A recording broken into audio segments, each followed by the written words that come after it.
वर्ण संगीत के विद्यार्थियों हेतु पारिभाषिक शब्दावली है वर्ण। वर्ण किसे कहते हैं? गान क्रियोच्यते वर्ण, गायन की क्रिया वर्ण कहलाती है।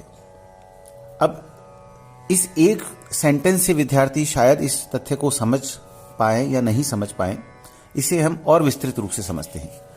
गायन की प्रत्यक्ष क्रिया वर्ण कहलाती है। वर्ण के 4 भेद होते हैं: स्थायी, आरोही, अवरोही एवं संचारी।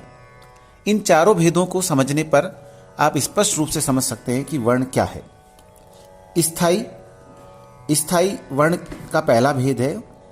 स्थायी से तात्पर्य होता है किसी स्वर का पुनरुच्चार।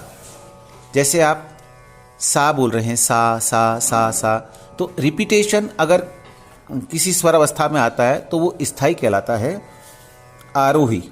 आरोही अवस्था वो कहलाती है कि स्वर का क्रमिक नीचे से ऊपर की ओर असेंडिंग ऑर्डर में स्वर का आगे बढ़ना, सा रे गा मा, तो स्वर का क्रमिक रूप से आगे बढ़ना आरोही अवस्था, तथा उसी अवस्था से वापस पुनः नीचे लौटना अवरोही अवस्था, डिसेंडिंग ऑर्डर, मा गा रे सा रे गा मा गा रे सा।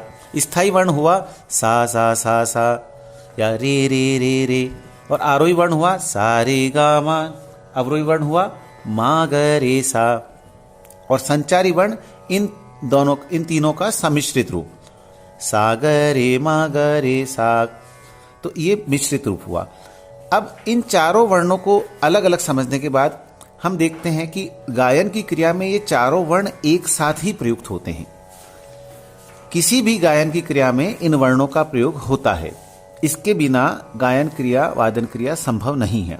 जैसे हम हमारा राष्ट्रगीत लेते हैं, जन गण, अब जन गण सारे गा गा, ये आरोही अवस्था हुई।